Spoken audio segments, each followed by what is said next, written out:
هلا يا هلا ترحيب حي الله الضيفان،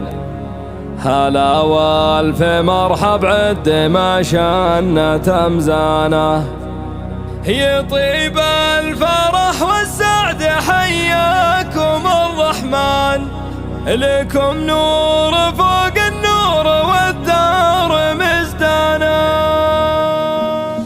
هلا يا هلا ترحيب حي الله الضيفان، هلا والف مرحب عد ما شان تمزانه، يطيب الفرح والسعد حياكم الرحمن، لكم نور فوق النور والدار مزدانه. ضيوف مصالح مرحبا والدلال الوان، ويا مرحبا في دار والطيب عنوان، على ذكر صالح يطرب الشعر والقفال، وفي مدح صالح يحل الشعر واوزانه، سنافي من اجود العرب فارس الميدان، كريم ويشهد له ضيوفه وصيوانه، عريس السعد والسعد يفرد له الجنحان، وحوام سمانه بالفرح وارتفع شانه، وصالح محمد من قبيله له عنوان، وبني مره اهل الجود والعز واركانه، وقلب مصالح زاره السعد والسلوان، كريمه ونور الدار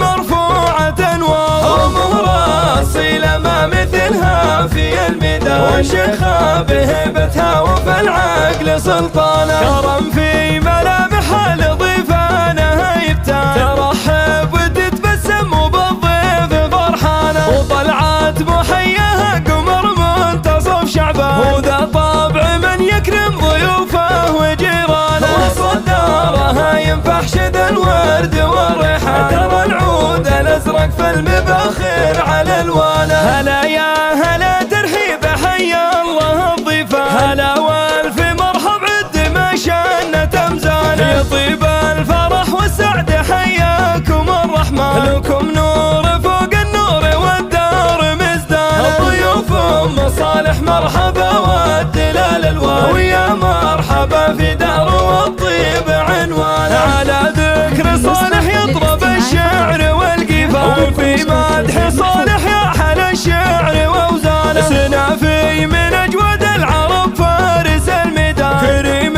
ويشهد له ضيوفه وصيوانه، عريس السعد والسعد يفرد له الجنحان، وحوام سمانه بالفرح وارتفع شانه، وصالح محمد من قبيله له عنوان، وبني مره اهل الجود والعز واركانه، وقلب مصالح زاره السعد والسلوان، كريمه ونور الدار مرفوعه انوار، ومهره اصيله ما مثلها في الميدان، وشيخه بهيبتها وفي العقل سلطانه، كرم في ملامحها لضيفانها يبتان، ترحب وتتبسم وبالضيف فرحانه، وطلعت محياها قمر منتصف شعبان، وذا طبع من يكرم ضيوفه وجيرانه، وصدارها ينفح شذ الورد والريحان، ترى العود الازرق في المباخر على الوان.